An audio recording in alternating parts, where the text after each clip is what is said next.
Hi. జగన్నాథుడి రథయాత్ర ప్రపంచవ్యాప్తంగా కోట్ల మంది భక్తులు భక్తి శ్రద్ధలతో జరుపుకునే మహాఘట్టం. పూరీ క్షేత్రంలో ఏటా ఆషాఢ శుద్ధ విధియ నాడు ఈ రథోత్సవం అంగరంగ వైభవంగా సాగుతుంది. అయితే ప్రస్తుతం ఈ పవిత్ర రథయాత్ర నిర్వహణ తేదీలపై ఒక పెద్ద వివాదం రేగింది. ఒకే రథయాత్ర రెండు సాంప్రదాయాలుగా మారి వివాదం తీవ్రమవుతోంది. పూరీ జగన్నాథ ఆలయ కమిటీకి అంతర్జాతీయ కృష్ణ చైతన్య సంఘం అంటే ఇస్కాన్ సంస్థకు మధ్య విభేదాలు భగ్గుమన్నాయి. శాస్త్రాల ప్రకారం నిర్ణయించిన తిథుల్లోనే యాత్ర జరపాలని పూరీ పీఠం వాదిస్తుంటే, భౌగోళిక పరిస్థితుల వల్ల విదేశాల్లో వేర్వేరు తేదీల్లో జరపక తప్పడం లేదని ఇస్కాన్ అంటోంది. పూరీ ఆలయ కమిటీ అభ్యంతరాలేమిటి? ఇస్కాన్ సమాధానం ఏంటి?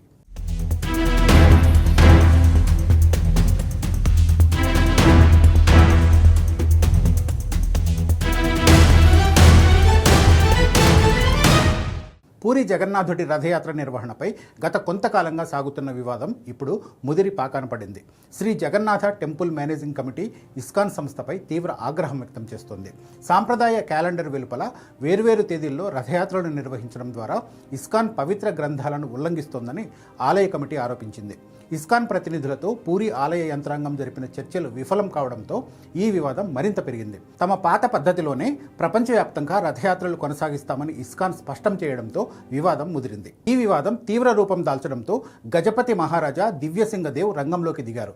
ఆయన Shri Jagannatha temple managing committee అధ్యక్షుడిగా వ్యవహరిస్తున్నారు. శాస్త్ర విరుద్ధంగా జరుగుతున్న ఈ రథయాత్రలను నిలువరించాలని కోరుతూ ఆయన రాష్ట్రపతి ద్రౌపది ముర్ముకు, ప్రధానమంత్రి నరేంద్ర మోడీకి లేఖలు రాశారు. కాలం కాని కాలంలో జరిపే రథయాత్రలను తక్షణమే ఆపాలని ఆయన కోరారు. శతాబ్దాల నాటి జగన్నాథుడి స్నానయాత్ర, రథయాత్ర సాంప్రదాయాల పవిత్రతను కాపాడడానికి కేంద్ర ప్రభుత్వం జోక్యం చేసుకోవాలని లేఖలో విజ్ఞప్తి చేశారు. పూరీ ఆలయ పరిపాలన విభాగం రథయాత్ర తేదీల ప్రాధాన్యతను బలంగా సమర్థిస్తోంది.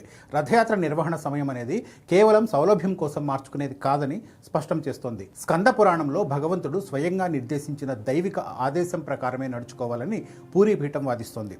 ఈ శతాబ్దాల నాటి సాంప్రదాయంలో తేదీలను మార్చడం అంటే ఆ పవిత్ర ఉత్సవం మూల గుర్తింపునే దెబ్బతీయడం అవుతుందని హెచ్చరిస్తోంది. ఏటా దాదాపు 600 రథయాత్రలను ఇస్కాన్ నిర్వహిస్తూ ఉండగా అందులో 247 యాత్రలు మాత్రమే శాస్త్రబద్ధమైన 9 రోజుల వ్యవధిలో జరుగుతున్నాయి. 350కి పైగా రథయాత్రలను ఇస్కాన్ సంస్థ స్థానిక ఇబ్బందుల పేరుతో శాస్త్ర విరుద్ధమైన రోజుల్లో నిర్వహిస్తోందని పూరీ కమిటీ ఆరోపిస్తుంది. పూరీ క్షేత్రంలో రథయాత్ర సమయాన్ని రాతిపై చెక్కిన శాసనంగా భావిస్తారని ఆలయ వర్గాలంటూ ఉన్నాయి. పురుషోత్తమ క్షేత్ర మహత్యం ప్రకారం ఉత్సవాల సమయాన్ని జగన్నాథుడే స్వయంగా నిర్ణయించాడని గుర్తు చేస్తున్నాయి. నారద పురాణంలో కూడా స్నానయాత్రను జ్యేష్ఠ పూర్ణిమ నాడు, రథయాత్రను ఆషాఢ శుద్ధ విధియ నాడే నిర్వహించాలని స్పష్టంగా ఉందని పండితులు పేర్కొంటున్నారు. దేశ కాల పరిస్థితులను బట్టి వేడుక చేసుకునే విధానాన్ని మార్చవచ్చేమో కానీ తిథులను మార్చడం కుదరదని చెప్తూ ఉన్నారు. ఈ అంశంపై ఇస్కాన్ సిద్ధాంతాలను ఉన్నత స్థాయి సమావేశంలో ఆలయ పండితులు ఇప్పటికే తిరస్కరించారు. ప్రపంచంలో ఎక్కడ రథయాత్ర నిర్వహించినా ఆషాఢ శుద్ధ విధియ నాడే ప్రారంభం కావాలని పూరీ పీఠం స్పష్టం చేస్తోంది. ఒడిశా ప్రభుత్వం చేసిన ప్రకటనలు, భక్తుల నిరసనలను పట్టించుకోకుండా ఇస్కాన్ ఇష్టారాజ్యంగా రథయాత్రలు చేస్తోందని దేవ్ మండిపడ్డారు. భగవద్గీతలో శ్రీకృష్ణుడి బోధనలను అనుసరిస్తామని చెప్పే సంస్థ రథయాత్ర విషయంలో జగన్నాథుడి ఆజ్ఞలను ఎలా ఉల్లంఘిస్తోందని ఆయన ప్రశ్నించారు. గోవర్ధన్ పీఠానికి చెందిన శంకరాచార్యులు, ముక్తి మండప్ పండిత సభ కూడా పూరీ ఆలయ కమిటీ వాదనకే మద్దతు పలికాయి. ఈ వివాదంపై ఇస్కాన్ సంస్థ తన వాదనను గట్టిగా వినిపిస్తోంది. అంతర్జాతీయంగా ఎదురవుతున్న వాతావరణ పరిస్థితులు, రవాణా ఇబ్బందుల వల్లే పూరీ క్యాలెండర్ను ఖచ్చితంగా పాటించలేకపోతున్నామని ఇస్కాన్ అంటోంది. విదేశాల్లో రథయాత్రలను నిర్వహించడం శాస్త్రాలకు అనుగుణంగానే ఉందని సమర్థించుకుంటోంది. కేవలం భారతదేశంలో జరిగే రథయాత్రల విషయంలో పూరీ సాంప్రదాయాన్ని పూర్తిగా పాటిస్తామని ఇస్కాన్ చెబుతోంది.